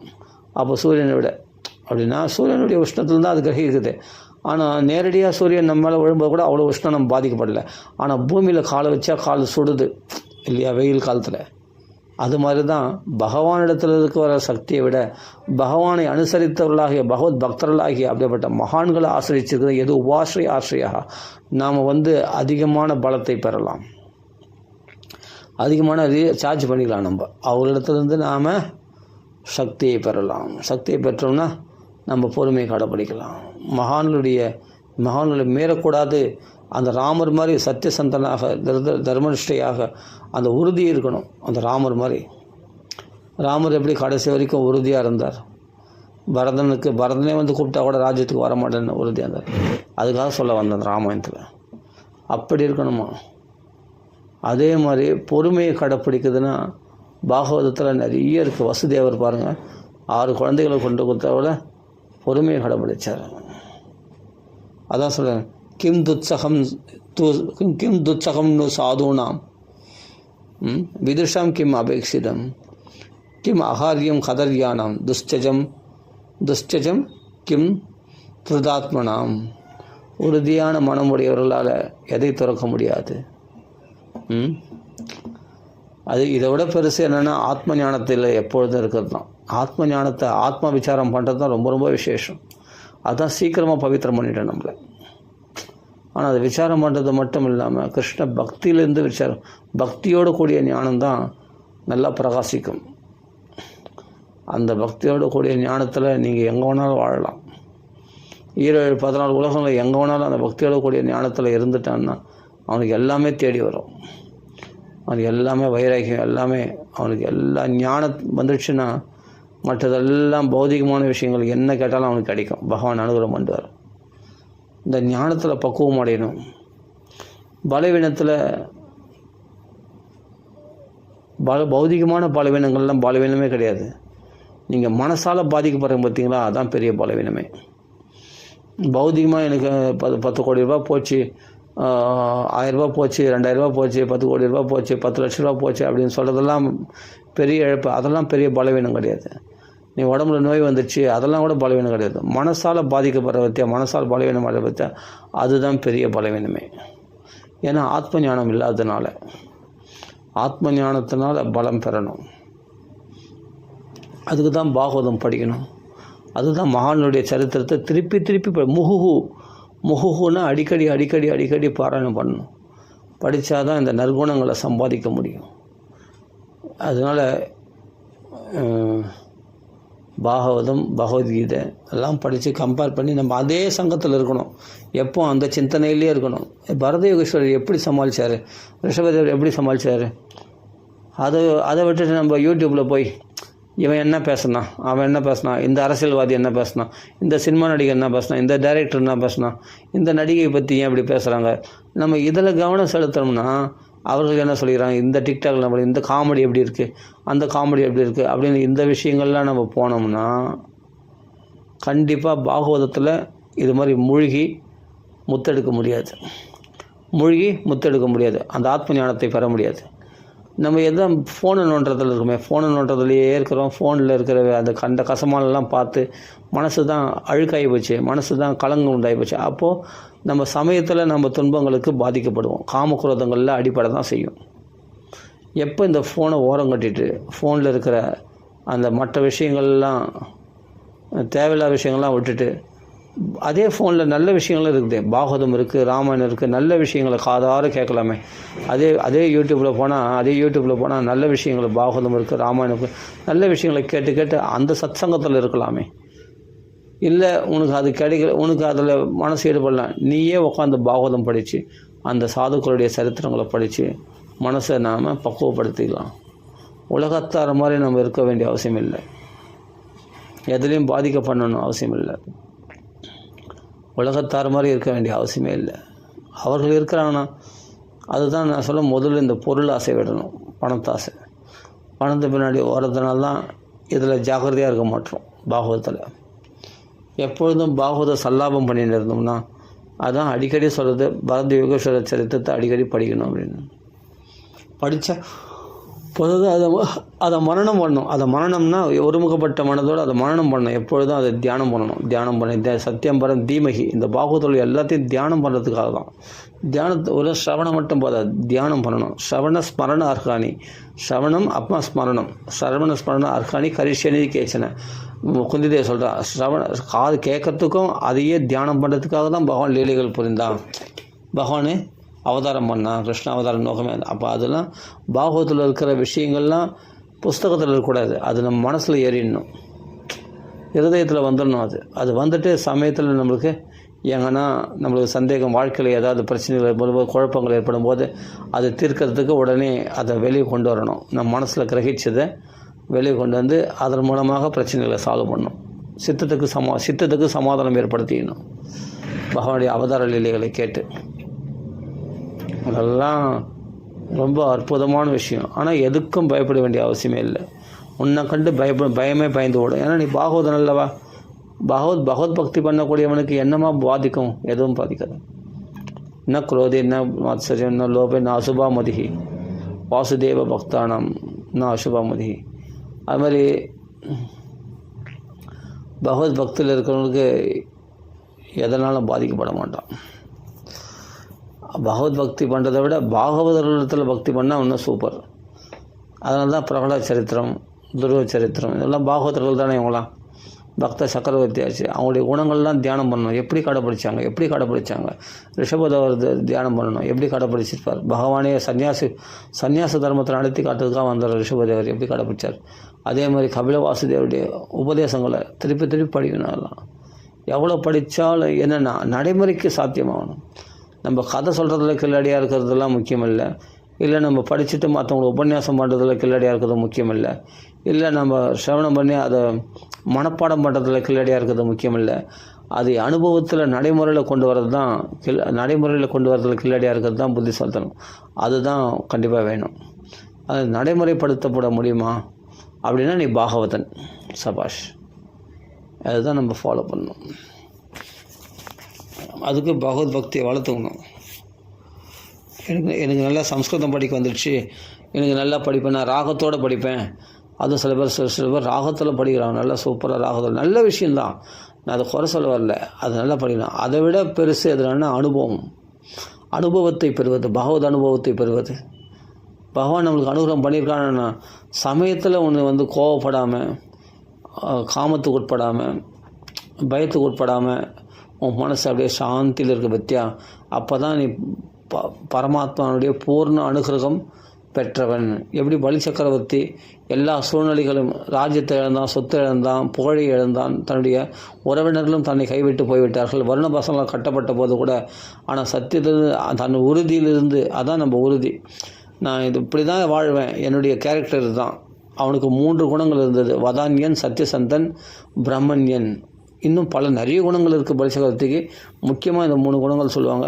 பிரகலாதனுக்கு எந்த குணம், பிரகலாதனுக்கு என்ன குணங்கள்? அவரும் பக்தர் தான். அவருக்கு எக்கச்சக்க குணங்கள். தஸ்ய மகாத்மியம் சூச்சியதே, அவருடைய மகிமையில் கொஞ்சம் சூச்சிப்பிச்சதே அவ்வளோ குணங்கள் இருக்குது பிரகலாதனுக்கு. அது மாதிரி அதே போல் தான் பலி சக்கரவர்த்திக்கு நிறைய மகத் குணங்கள் இருக்குது. அவ்வளோ தாராளம் வதான்யன். அதே சமயத்தில் பரந்த மனமாக எல்லாத்தையும் பொறுத்து கொள்ளக்கூடிய சக்தி உடையவன், சத்தியனிஷ்டன். அப்படிப்பட்ட சத்தியனிஷ்டையில் இருந்ததுனால்தான் கடைசி வரைக்கும் 3 அடி மண் கொடுக்குறோன்னா 2 அடி மண் அளந்துட்டு போது 3வது அடி மண் தண்ணியே கொடுக்குறான். அவ்வளோ உறுதியாக இருக்கிறான். ஆத்ம நிவேதனம் பண்ணுறான் தன்னை பகவான் இடத்துல. அப்படி பக்தி பண்ணணும். இப்போ இந்த சரித்திரங்கள்லாம் படிக்கும்போது எவ்வளோ உறுதியாக இருக்கிறாங்க பாருங்கள் தங்களுடைய கொள்கையில். அது மாதிரி அந்த உறுதியை நம்ம கடைப்பிடிக்கும் பொழுது தான் நான் கோவப்பட மாட்டேன், நான் பொறுமையை கடைப்பிடிப்பேன், நான் இப்படி தான் இருப்பேன் அப்படின்னு. கொஞ்சம் கோவப்பட்டு இருந்தாலும் என்ன கதியாக இருக்கும்? அப்போது அவன் சத்தியசந்தன்ற பேர் மாதிரி பொய் சொன்னவன் ஆகிடுவார். யார்? பலி சக்கரவர்த்தி. இல்லை உனக்கு கொடுக்க முடியாது போடா அப்படின்னு சொல்லிட்டு, நிச்சயமாக விஷ்ணு நீ என்னை ஏமாத்துறியா? கிடையாது, என் குருவை நான் பகச்சிக்க மாட்டேன், குருநாதா உன் சொல்கிற வச்சு கேட்குறேன், நான் கொடுக்க மாட்டேன் சொன்னால் குருவை அனுமதிக்கலைன்னா, குருவை சப்போர்ட்டாக இருந்தாருன்னா விஷ்ணுவாலேயே ஒன்றும் பண்ண முடியாது. யாசகம் கேட்டும் வேஸ்ட்டு. ஆனால் பகவானே யாசகம் கேட்குறான்ட்டு மட்டும் இல்லை, நான் வதான்யன். எங்கள் அப்பா உயரோசனன் தேவர்கள் பிராமண வேஷம் போட்டு வந்தபோது அவருக்கு உயிரே கொடுத்தார். அப்படிப்பட்டவனுடைய பிள்ளை பிரகலாதன் கழுத்துக்கு கத்தி வரும்போது சத்தியத்தில் நழுவில்லை. அப்படிப்பட்ட வந்ததும் வராதமாக நான் கொடுக்குறேன்னு சொன்ன பிறகு பிராமணருக்கு நான் கொடுக்க மாட்டேன்னு சொன்னால் நான் பொய் சொன்னோன்னு ஆகிடுவேன். நான் பொய் சொன்னால் இந்த பூமியே தாங்காது. அப்படின்னும் போது நான் கண்டிப்பாக சத்தியத்தில் நழுவ மாட்டேன்னு உறுதியாக இருந்தார். பற்றியா எவ்வளோ கஷ்ட நிலையிலையும் தன்னுடைய குணத்தை மாற்றிக்கல பாருங்க. அதான் வாழ்க்கை மாறலாம், ஆள் மாறக்கூடாது. அப்படியேப்பட்ட உறுதியாக இருந்தார். அந்த பொறுமையை கடைப்பிடித்தார். அசுரர்களுக்கு உபதேசம் பண்ணி பாதாள லோகத்தை அனுப்பி வச்சார்.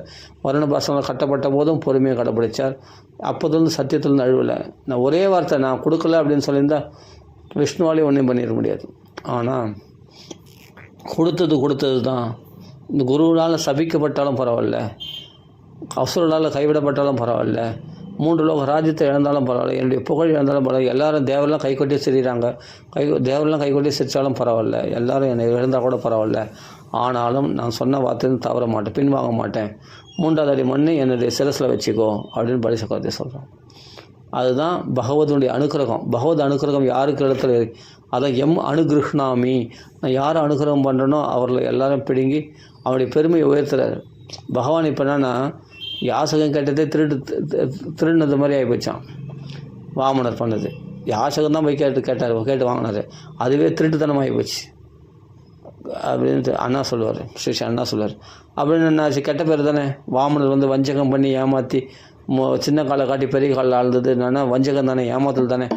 ஆனால் அந்த ஏமாறு தன் பெருமை குறைச்சின்றாது பலி சக்கரவர்த்தி அந்தளவுக்கு பக்குவமானவன்று என்பதை உலகத்துக்கு காண்பிக்கிறார்.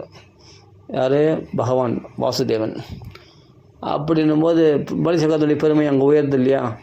தன்னுடைய சிரசையே கொடுத்தாம்பா, தன்னையே அர்ப்பணம் பண்ணிட்டாம்பா. 3வது அடி மண் தன் சொன்ன வாக்கை வாபஸ் வாங்கிக்காம தன் சொன்ன வாக்குலேருந்து உறுதியாக இருந்தான்பா அவன் அப்படின்னு அவனுக்கு பலி சக்கரவர்த்தியுடைய பேர் இன்றைக்கி உலக பிரசித்தமாகிடுச்சு இல்லையா? 14 உலகம் பரவி போச்சு அவனுடைய பெருமை. அப்படின்னும் போது தேவர்களே மகாவிஷ்ணு மேலே கொட்ட வேண்டிய புஷ்பத்தை மகாபலி சக்கரவர்த்தி தலைமையில் கொட்டினாங்கன்னா அப்போ எந்த அளவுக்கு பெருமை பெற்றவனாக இருந்தான் பலி சக்கரவர்த்தி யோசித்து பாருங்க. அது காரணம் என்னென்னா பொறுமையை கடைப்பிடித்தான், சத்திய நிஷ்டையில் உறுதியாக இருந்தான். அப்போ இது மாதிரி மகாத்மாக்களோட சரித்திரங்களை படித்தா தானே அந்த மகாத்மாக்களுடைய நற்குணங்களை சம்பாதிக்கணுன்ற எண்ணம் நம்மளுக்கு உண்டாகும். அந்த பலி சக்கரவர்த்தி மாதிரி வாழணும், பிரகலாத மாதிரி வாழணும், பரதயோகேஸ்வரர் மாதிரி வாழணும், அந்த பிக்ஷு மாதிரி வாழணும், அது மாதிரி கடைப்பிடிக்கணும். திரௌபதி மாதிரி அந்த அஸ்வத்தம் தன் பிள்ளைகளை கொண்ட அஸ்வத்தமா கூட முன்ச்ச வானவனை விட்டுட்டு முதல்ல அவன் பிராமணன், அவன் குரு அப்படின்ட்டு நனாமச்ச அப்படின்னு நமஸ்காரம் பண்ணுறாளே அந்த பணிவு திரௌபதி கடைப்பிடிச்சான், குந்தி தேவி கடைப்பிடிச்சான். எல்லாமே அந்த பணிவை எப்படி கடைப்பிடிச்சிருக்காங்க பாருங்கள். அதனால் துருவனும் அந்த பணிவை தன்னுடைய தம்பியாக பார்த்தான், தனக்கு எதிரியாக பார்க்கல. ஏன்னா சின்ன வயசில் உத்தமன் தனக்கு எதிரி போல் இருந்தான். ஆனால் அவனை எதிரியாக பார்க்கல, தம்பியாக தானே பார்த்தான். அதனால தான் அவனுக்கு சப்போர்ட் பண்ணி சண்டை கூட போனான். எதுக்கு சொல்ல வரேன்னா அந்த பக்தர்களை பார்க்கணும். பாகவதம் படித்தா போதாது, பாகவதத்தில் உள்ள அந்த பக்தர்களை பார்க்கும்பொழுது எப்படி பொறுமையை கடைப்பிடிச்சிருக்காங்க, எப்படிலாம் வாழ்ந்திருக்காங்க. இல்லை பரிசுத்த மகாராஜன் தனக்கு சாபம் கொடுத்தான் ஸ்ருங்கி. உடனே அந்த சினுகின்ற பையன் உடனே என்ன பண்ணான், ஆட்களை கூப்பிட்டு சிறைகளை போட்டு அவனை பூட்டி அவனுக்கு தூக்கு தண்டனை நியமனம் பண்ணு, என்னை எப்படி சபிக்கலாம் அப்படின்னு சொல்லிட்டு பரிசுத்த தன் அதிகாரத்தை செல்லுபடி எடுத்து அந்த அதிகாரத்தை மேலே அதிகார பிரயோகம் பண்ணி சமிக்கிற ஸ்ருங்கி எல்லாத்தையும் உலகத்துக்கு போடு, என்னையா சபிக்கிற. அதே கம்சனாக தான் செய்திருப்பான். ஆனால் பரிசுத்த அப்படி செய்யலை. என்னென்னா விரக்தி காரணம், பெரிய அனுகிரகம் நினச்சின்னு போயிட்டார் கங்கை கரைக்கு பரிசுத்து. அப்படி ஒரு பொறுமையை கடைப்பிடிச்சார். அதே மாதிரி சமிக மகரிஷி பரிசுத்து பண்ண தவறுகளை பெருசுப்படுத்தாமல் ஸ்ருங்கி பண்ணது தான் தப்புன்னு சொல்லிட்டு பகவானத்தில் மன்னிப்பு கேட்குறாரு. அப்படின்னா அவர்கள் என்னென்னா சாதுக்கள்லாம் அப்படி தான் இருப்பாங்க. தன்னை அவமதித்தா கூட அவர்களை அவமதிக்காமல் அவர்களை புகழ்வார்கள், அவர்களுக்கு நல்லது விரும்புவாங்க. அதே மாதிரி பரிசுத்தம் அவங்கள பற்றி எதுவும் பேசலை, சமிகரை பற்றி ஸ்ருங்கி மகரிஷியை பற்றி எதுவும் பேசலை. சரி, இதை பகவானுடைய அனுகிரகம் அப்படின்னு நினச்சின்னு போயிட்டார், எல்லாத்தையும் திறந்துட்டு. அதுதான் நல்லவங்களுடைய மனசு சொல்லாமல் இருக்கிறது தான், யாரை பற்றி குறை சொல்லாமல் அப்படி இருக்கிறார் இல்லையா பரிசுத்து. அப்போ இது மாதிரி சரித்திரங்கள்லாம் பாகவதத்தில் நம்ம எவ்வளோ சரித்திரங்களை பார்க்குறோம். தன்னை அவமதித்த தன்னை பைத்தியம்னு சொன்ன சுகாச்சார பின்னாடி பசங்களாம் வருது கிண்டல் பண்ணிக்கின்னு கல் எடுத்து அடிச்சிக்கின்னு, அதெல்லாம் பொருட்படுத்தாமல் அவர் அவதூத வேஷனா வாடுக்கு வராரு பிரம்மானுபூதியில். எப்படி மகான்கள் எப்படி வாழ்ந்திருக்காங்க பாருங்கள். ஆனால் இதில் நம்மளுக்கு பெருசாக எதுவும் அனுபவம் வேணாம், கொஞ்சம் அனுபவமாவது இதில் நம்ம கண்டிப்பாக பெறணும். நீங்கள் அதுதான் சொல்கிறேன். இதுக்கு தான் பாகவதம் படிக்கணும். பாகவதம் திருப்பி முகுஹு அடிக்கடி இந்த பாகவத சதாசேவியா நித்தியம் பாகவத சேவையா, இது மாதிரி வசனங்கள் எவ்வளோ மகா வாக்கியங்கள் சொல்லப்பட்டிருக்கு பாகவதத்தில். இதெல்லாம் நம்ம ஃபாலோ பண்ணோம்னா, பாகவதத்தை படிக்கணும்னா, அந்த குணங்களை நம்ம சம்பாதிச்சுக்கிட்டோம்னா நம்ம சிறந்த பக்தர்களாக பிரகாசிப்போம். நிறைய உபன்யாசங்கள் கேட்டு எல்லா கதையும் எனக்கு மனப்பாடம் அப்படின்ட்டு எல்லா கதையும் எனக்கு தான் கொஞ்சம் ஓரளவு கதைகள் தெரியும். கதைகள் தெரிஞ்சு என்ன பிரயோஜனம்? சமயத்தில் கோவப்படுறோமே, சமயத்தில் பயப்படுறோமே, சமயத்தில் ஆசைப்படுறோமே. அப்போ இதுக்கெல்லாம் உட்பட்டு இருந்து அப்புறம் பாகவதம் படித்து என்ன பிரயோஜனம்? அப்போ பாகவதம் படித்ததுக்கு என்ன அடையாளம்னா, அதில் உள்ள விஷயங்கள் கொஞ்சமாவது கடைப்பிடிக்க நம்ம முயற்சி பண்ணுறது தான் ஒரே வழி. அதனால் மகான்களுடைய சரித்திரங்கள் நிறைய பேருக்கு பாகவதத்தில் எந்த கட்டத்தில் எடுத்தாலும் சரி. நம்ம சம்ஸ்கிருத ஞானம் பெருசாக வேணும் அப்படின்னு அவசியம் இல்லை, பாண்டித்யம் பெறணும் அப்படின்னு அவசியம் இல்லை. மூலப்பாராயணம் படித்தோன்னா நம்ம சம்ஸ்கிருதம் படிக்கலாம், அது தமிழ்லேயே கூட படிக்கலாம். இப்போ அடியனுக்கு வந்து என்னென்னா பகவத் அனுகிரகத்தினால கிடைச்சது இந்த சான்ஸ்கிரிட் படிக்கிற, அந்த ஹிந்தி சான்ஸ்கிரிட் அதை படிக்கிற முடிஞ்சது, பகவத் அனுகிரகத்தினால் படிக்க முடிஞ்சது. ஆனால் அது அதை விட என்னென்னா படிக்கே தெரியலனாலும் பாகவத தர்மத்தில் இருந்து பொறுமையை கடைப்பிடித்து, பணிவை கடைப்பிடித்து, அன்பை கடைப்பிடித்து, எல்லாரையும் நேசிக்கிற மனப்பான்மையோடு பகவானத்தில் உண்மையான பக்தி பண்ணுறது, மாயை இல்லாமல் பொய் இல்லாமல் உண்மையான பக்தி பண்ணுறதுக்கு பற்றியா அது எவ்வளோ மேல். அப்போ படிக்க தெரிஞ்ச பிராமணனை விட படிக்க தெரியாத சண்டாளனானவன் முக்குணங்கள் மனசு வாக்கு காயங்களால் உண்மையாக பக்தி பண்ணுறான் பற்றியா, அந்த பக்தி தான் எல்லாத்த விட மேன்மையானது பாண்டித்யத்தை விட. இப்போ என்னை படிச்சு நான் எத்தனையோ மூலப்பாராயணம் அப்லோட் பண்ணியிருக்கேன். எவ்வளோ நம்ம படிக்கிறதுனால பெரிய பக்தனாக ஆகிட முடியுமா? முடியாது. ஆனால் எதுவும் படிக்க தெரியல, ஆனால் உண்மையாக பக்தி பண்ணுறான்னா அவன்தான் சிறந்தவன் அப்படின்னு பாகவதம் சொல்லியிருக்கு. அதுதான் நம்ம கடைப்பிடிக்கணும். சரி, அதனால் இதெல்லாம் வந்து இது எனக்கே நான் சொல்லிக்கிற மாதிரி உங்களோட ஷேர் பண்ணிக்கிறேன், அவ்வளோதான். யாருக்கும் நான் இது வந்து நான் பெரிய எல்லாத்தையும் கடைப்பிடிக்கிறேன் பர்ஃபெக்டாக, அதனால் வந்து நான் உங்களுக்கு உபதேசம் பண்ண அப்படி கிடையாது. உங்களுக்கு சொல்லிக்கிறதுனால என்னையே சிக்ஷிச்சுக்கிறேன். நான் என்னையே நான் பக்குவப்படுத்திக்கிறேன், வேறு ஒன்றும் இல்லை. அதனால் இதெல்லாம் பாகவதத்தில் இவ்வளோ மகாத்மாக்களுடைய சரித்திரங்கள், உபதேசங்கள் எக்கச்சக்கமாக நம்ம எப்படி வாழணும். ஆனால் எங்கேயுமே முரட்டுத்தனமாக வாழு, எல்லாத்துலேயும் சண்டை போடு, கோவப்படு அப்படின்னு எங்கேயுமே சொல்லிக் கொடுக்கல பாகவத்தில். பார்த்தா தொட்டடெல்லாம் பார்த்தா சாதுவான அந்த பொறுமையாக கடைப்பிடி. நம்மளை இம்சை பண்ணால் கூட பரதேஸ்வரர் கதை, பிரகலாத் சரித்திரம்லாம் இதான் உதாரணம். அப்போது நம்மளை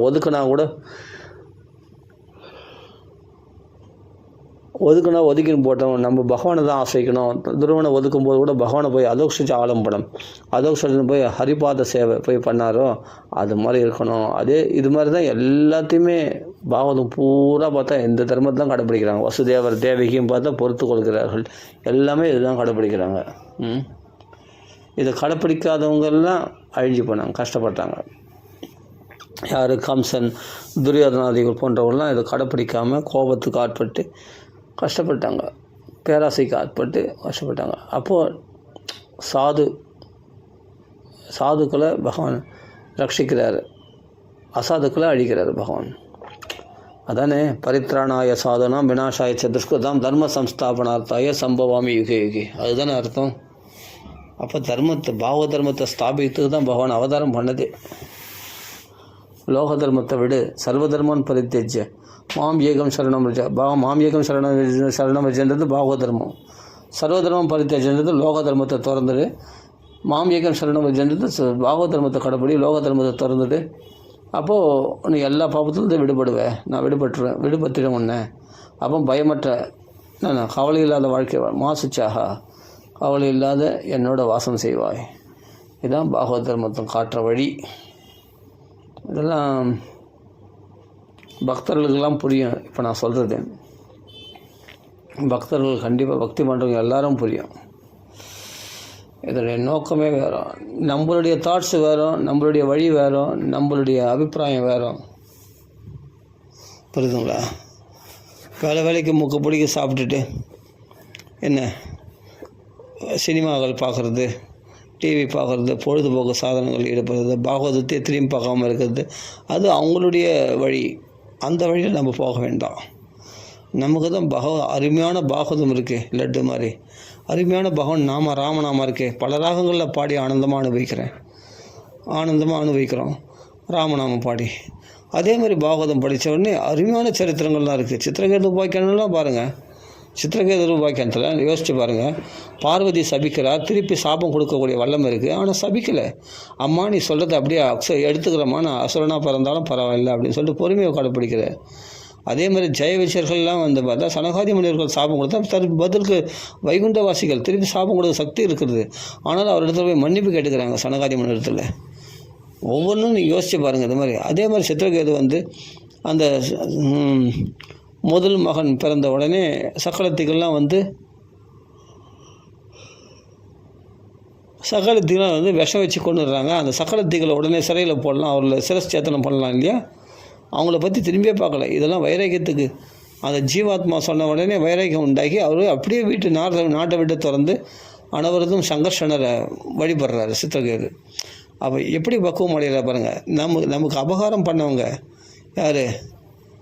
அந்த சகபத்தினிகள். அவர்களெலாம் வந்து என்னென்னா தன்னுடைய மூத்த புத்திரனை கொண்டாடுறதும் தெரிஞ்சு கூட, விஷம் வச்சு கொண்டவங்க தெரிஞ்சு கூட அவர்களை பற்றி பேசலை. அது கூட நம்மளுக்கு பகவான் நாரதர் காட்டின வழியில் அவர் பாட்டு சங்கர்ஷனை வழிபட்டு சங்கர்ஷன மந்திரங்கள் சொல்லி வழிபட்டு அருமையாக பகவான் அடைஞ்சிட்டார். அவர் அங்கே போய் பார்வதியால் சபிக்கப்பட்டவர். பார்வதி திருப்பி சாபம் கொடுக்க சக்தி இருந்தும் சாபம் கொடுக்காமல் அப்படியே தலையில் சிரஸ் மேற்கொண்டு அந்த சாபத்தை வாங்கி கொண்டு விருத்தராசுரனை அவதரிக்கிறார். விருத்தராசுரன் அவர் மாதிரி இந்திரர்கள் சண்டை போட்டு பகவானத்தில் மறுபடியும் வந்து சேர்க்கிறார் விருத்தராசுரன். விருத்தராசுரன் சித்திரகேது தான்.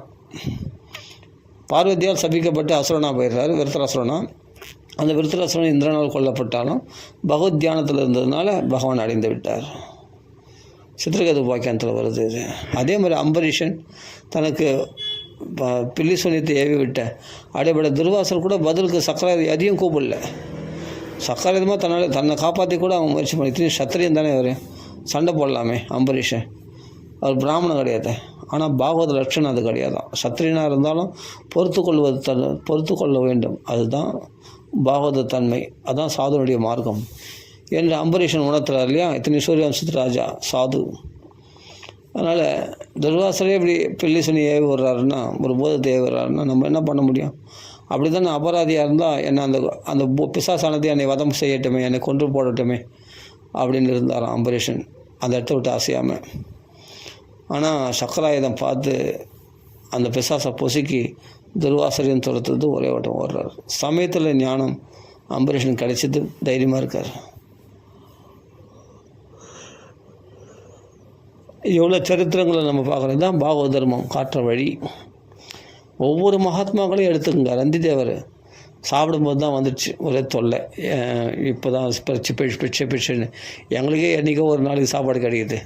இப்போ கூட ஒரு புலையம் வந்து பிச்சைக்கு வந்துட்டான் பார் அப்படின்னு கோவப்பட்டார் ரந்திதேவர். இல்லையா, ரந்திதேவர் உடனே என்ன பண்ண, தன் கையில் இருக்கிற சாப்பாடு அப்படியே கொடுத்துட்டார். அவன் வீட்டில் சாப்பிட்ற மொத்தத்தையும் பிடிங்க, வீட்டில் தன் மனைவி குழந்தைங்க சாப்பிட்றதுக்கு வச்சுருந்தது கூட எடுத்து கொடுத்துட்டார். 3 பேர் வந்தாங்க, 4 பேர் வந்தாங்க. நாய்களோடு ஒருத்தன் வந்தான், சண்டாளம் ஒருத்தன் வந்தான், புலையன் வந்தான், பிக்ஷு, அதே சமயத்தில் பிராமணன் ஒருத்தன் வரலாம். எல்லாருக்கும் அப்படியே உணவு தண்ணி வேணும், தண்ணி கூட கொடுத்துட்டார். அவர் தான் அப்போ தான் கேட்குறாரு, என்ன கேட்குறாருன்னா, அந்த தாழ்மன, அந்த ஒரு பணிவு, அந்த ஒரு கருணை உள்ளம் ரந்திதேவர், அந்த உதாரண மனசு, தாராள மனசோடு கேட்குறாரு. எல்லாருடைய துன்பத்தை நான் வாங்கிக்கிறேன், என்னுடைய இன்பத்தை அவங்களுக்கு கொடு. அவர்கள் பசியற்றவர்களாக இருக்க வேண்டாம், அந்த பசி என்ன வேணால் பாதிக்கிட்டோம், அவரில் பாதிக்கூடாது, உலகமெல்லாம் க்ஷேமம் அடையணும் அப்படின்னா அவர்களுடைய துன்பத்தை நான் வாங்கிட்டு உலகம் க்ஷேமம் அடைவதற்காக அவர்களுடைய துன்பங்களை நான் வாங்கிக்கிறேன் அப்படின்னு ரந்திதேவர் சொல்கிறார். பகவானே, எல்லோரும் இந்த உலகத்தில் எல்லோரும் க்ஷேமம் அடையணும், அவருடைய பசியெல்லாம் நான் வாங்கிக்கிறேன் அப்படின்ட்டு பிரார்த்தனை பண்ணுறாரு ரந்திதேவர். இப்படிப்பட்ட உதாரண மனசு, தாராள மனசு யாருக்கு வரும்? இதெல்லாம் பாகவத்தில் தான் நம்ம பார்க்க முடியும். இவ்வளோ விஷயங்களை எல்லாமே நவயோகி சம்பாதம் பாருங்கள். எது மகாராஜனுக்கு வந்து உபதேசம் பண்ணும்போது எப்படி நீ மட்டும் சந்தோஷமாக இருக்கிறேன்னா 24 குருக்களை வந்து உதாரணம் சொல்கிறாரு. நவயோகி சம்பாதம் ரொம்ப அருமையாக இருக்கும். எப்படி பொறுமையை கடைப்பிடிக்கிறது, எப்படி பக்தி பண்ணுறது, எப்படி அந்தந்த யுகத்தில் மாயினுடைய மாயை எப்படி என்ன வேலை செய்யும், எப்படியெல்லாம் நம்மளை ஏமாத்துது அப்படின்றதெல்லாம் நவயோகி சம்பாதம். ஒவ்வொரு யோகிகளும் ஜனக மகாராஜுக்கு ஒவ்வொரு விஷயத்த சொல்கிறாங்க. மாயை எப்படி கையாளுறது, மாயைக்கு ஆவரண சக்தி விக்ஷேப சக்தி எல்லாம் 2 இருக்குது அப்படின்ட்டு உபதேசம் பண்ணுறாங்க ஒரு யோகீஸ்வரர். நவயோகியில் ஒரு யோகி சொல்கிறார். அது மாதிரி மாயினுடைய தன்மையை தெரிஞ்சுக்கிட்டு அதானே நம்மளை எப்படி ஏமாதுன்னு தெரிஞ்சுக்கிட்டு ஓ சரி நம்ம அதை பகவத் பலத்தெல்லாம் ஜெயிக்க முடியும் இல்லையா? அது மாதிரி அந்த பகவானுடைய அவதார கதைகளை ஒரு யோகி சொல்கிறார். அப்போ கலியுகத்துக்கு பகவான் நாம சங்கீர்த்தனம் தான் அப்படின்லாம் சொல்கிறார். நிறைய விஷயம் சொல்கிறாங்க. நான் யோகி சம்வாதம் படித்தா போதும்.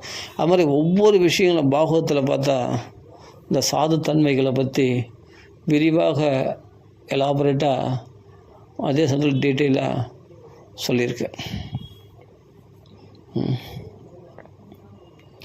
ஒவ்வொரு விஷயம் பாகவதத்தில் சொல்லாத விஷயமே கிடையாது. தொட்டடெல்லாம் நமக்கு தேவையானது எல்லா விடைகளுக்கும் பதில், எல்லா கேள்விகளுக்கும் விடை இருக்குது, பதில் இருக்குது பாகவத்தில். சரி, அதனால் நாம் பாகவதர்கள் நாம் வேறு, பௌதிகவாதிகள் வேறு, ரெண்டும் கன்ஃபியூஸ் பண்ணிக்கூடாது. அவரில் மாதிரி நம்ம ஆயிட்டோம்னா நம்ம பாகவதம் படித்ததே வேஸ்ட்டு. பாகவதம் படித்து பிரயோஜனம் இல்லை. அதனால் உலகத்தாரை அனுசரிக்காமல் நான் சொல்கிறேன்னா கோபத்தில் மட்டும் இல்லை, சுகபோகங்களும் சரி, அவர்கள் அனுபவிக்கிற சௌக்கியங்களை நம்மளும் அனுபவிக்கக்கூடாது. அவர்களுக்கு எது பிடிச்சதோ அதை நம்ம பிடிப்பு இல்லாமல் இருக்கணும். நாம் பகவத் விஷயத்தில் தான் பிடிப்புள்ளவர்களாக இருக்க வேண்டும். ராம் ராம் ராம் ராம் ராம் ராம் ராம் ராம்.